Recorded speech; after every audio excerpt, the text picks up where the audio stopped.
Di tahun 2011, Presiden Perancis kala itu, Sarkozy, menyatakan pemimpin Libya, Gaddafi, adalah ancaman pada sistem keuangan dunia. Juga dalam email Hillary Clinton yang dibocorkan Rusia kepada dunia, terdapat data bahwa bulan April 2011, Gaddafi punya 143 ton emas yang akan digunakan sebagai Pan-African currency berdasarkan dinar emas. Ini adalah bibit melawan hegemoni Francophone. Afrika currency alternatif lain dari franc Perancis juga menantang dolar. Inilah yang membuat Sarkozy murka karena franc, mata uang Prancis, adalah mata uang kedua di Afrika yang dipakai untuk berhutang dan mengikat negara Afrika tetap takluk pada Prancis. Prancis menjadi pendukung utama Amerika yang menumbangkan Gaddafi, yang mana Gaddafi akan menumbangkan Francophone di Afrika. Apapun tindakan negara barat tidak ada hubungannya dengan rasa kemanusiaan. Nggak ada HAM di kepala mereka. Yang ada hanya kekuasaan, minyak bumi, dan currency. Gaddafi yang berencana selama 10 tahunan ke depan sejak dirinya menjadi orang nomor 1 di Pan-Africa Country di tahun 2023. Rencananya, Afrika akan bebas merdeka berdaulat penuh. Afrika financially akan bebas dari jeratan dolar, juga dari franc, akan bisa membiayai dirinya sendiri sejak tahun 2023 ke atas. Demikian dikatakan di tahun 2011 sebelum dirinya ditumbangkan. Ada hal yang menarik lagi, yaitu Libya berhasil menghijaukan gurun dan membuat ribuan hektar tanaman pangan berproduksi dan berhasil membuat sungai dan danau buatan yang mengairi gurun dan lahan kering. Dunia barat tidak mau mengenalkannya. Apa yang dilakukan kemudian ketika invasi ke Libya? Bukan hanya membunuh Gaddafi, tapi menghancurkan semua infrastruktur danau buatan tersebut. Sumber airnya dan sungai yang bisa menghidupkan pangan Afrika semua dibom, diratakan dan ditutup beritanya. Afrika harus tetap bergantung kepada Barat. Jadi Gaddafi harus dieksekusi karena membahayakan global financial system dan akan membuat Afrika berdaulat. Dan itu tidak boleh.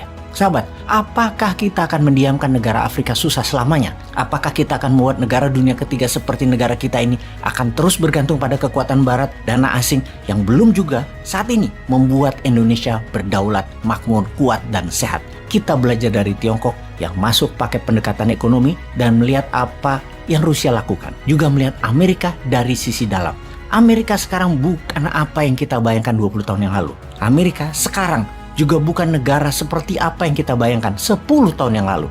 Amerika beda sekarang. Amerika sekarang lebih lemah, lebih rusak sistem kemasyarakatannya. Dan di dunia hanya kuat di sisi pencitraan. Dalamnya Amerika mulai kopong. Amerika 2030 lebih parah lagi. Masyarakat Amerika itu 43% kegemukan, tukang makan, tidak sehat.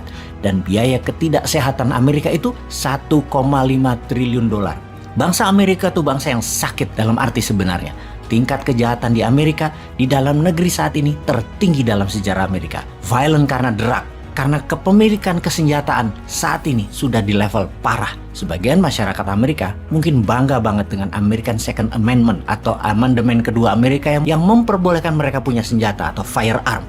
Ini bagi banyak pengamat pertahanan adalah sebuah kegoblokan hakiki. Masyarakat sipil boleh bawa dan punya senjata, itu kegoblokan hakiki. Bayangkan saat ini dalam perhitungan statistik ada 400 juta senjata dipegang oleh masyarakat sipil yang merupakan jumlah sangat besar. Lebih besar bahkan dari senjata yang dipegang sebuah negara yang oleh masyarakat Amerika bisa digunakan untuk membunuh sesama rakyat Amerika. Amerika merupakan negara terviolent di dunia di dalam negerinya dibandingkan negara manapun. Di dunia pada umumnya, no gun bagi civilian. Senjata bagi sipil adalah ilegal.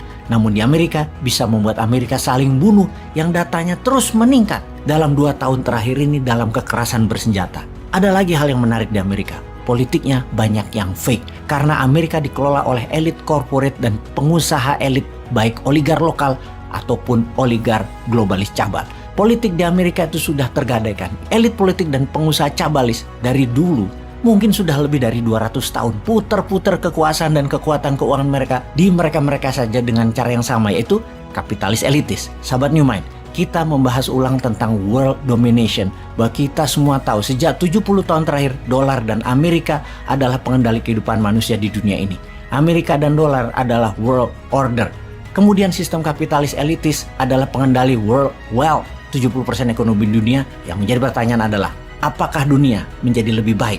Apakah pembunuhan atas nama uang dan kekuasaan hilang? Apakah korupsi hilang dari muka bumi? Apakah dunia semakin sehat masyarakatnya atau nambah banyak penyakitnya? Apakah tidak ada perang dalam 70 tahun terakhir atau ada lebih 100 perang dalam masa itu?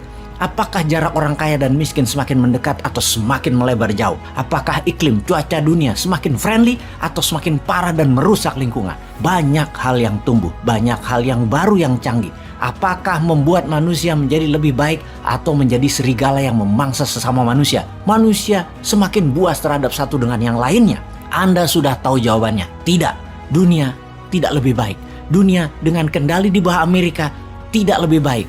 Banyak penyakit, banyak perang, kemiskinan, pelanggaran HAM tetap terjadi. Kekerasan yang dilakukan Amerika menimbulkan kekerasan balasan baik dilakukan oleh lawan politiknya ataupun sekutunya. Tiongkok pun bengis terhadap bangsanya dan rakyatnya atas nama nasionalisme. Demikian juga negara yang diserang Amerika seperti negara Afrika dan negara Timur Tengah. Jadi violent, jadi brutal, balas dendam. Yang ini tidak akan pernah berakhir sepertinya. Intinya, sistem yang saat ini dikendalikan Amerika doesn't work. New Mind punya solusi. New Mind punya konsep. New Mind bukan konfrontasi. New Mind kolaborasi. New Mind itu adalah alternatif. Dimulai dengan 2 gerakan ekonomi secara perlahan yang dilakukan oleh New Mind adalah gold payment system dan uang beredar di bawah, alias bawah dukung bawah. Dengan urun dana ala Koleganza, bottom of pyramid saling dukung, saling beli, saling invest. Dan kita tidak membalas dendam dengan kekerasan. Kita melakukannya dengan elegan. Kita buktikan di tahun 2024. Semua itu terjadi. Indonesia yang terbaik.